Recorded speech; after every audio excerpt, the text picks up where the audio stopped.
ગાંધીનગરના લીહોડા ગામે શંકાસ્પદ ઝેરી પીણું પીતા 2 લોકોના મોત થયા હતા. ત્યારે આ મામલે સુરતમાં ગૃહમંત્રી હર્ષ સંઘવીનું એક મોટું નિવેદન સામે આવ્યું. તેમણે નિવેદન આપતા જણાવ્યું કે ઘટના અંગેનો પ્રાથમિક રિપોર્ટ આવી ગયો છે. પ્રાથમિક રિપોર્ટમાં લઠ્ઠાનો કોઈ અંશ મળ્યો નથી. સાંજના સંપૂર્ણ રિપોર્ટ આવ્યા બાદ મીડિયાને બ્રીફ કરવામાં આવશે. કડક તપાસ અને કાર્યવાહીના નિર્દેશ આપવામાં આવ્યા છે. ઉચ્ચ અધિકારીની ટીમ આ મામલે તપાસ કરી રહી છે. આ મામલે હું રાજનીતિ કરવા નથી માંગતો. આ સામાજિક દૂષણ સામે રાજ્યના મુખ્યમંત્રી ભૂપેન્દ્ર પટેલ દ્વારા કડક પગલાંના આદેશ પણ કરાયા છે. સામાજિક દૂષણને સૌ કોઈ સાથે મળીને દૂર કરવાનો પ્રયાસ કરીએ તેવી વાત કરી.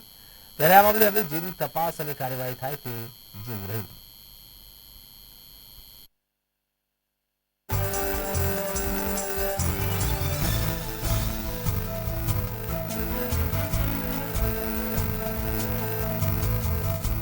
તપાસ ચાલી રહ્યું છે. એફએસએલ નો એક પ્રારંભિક રિપોર્ટ આવી ગયો છે.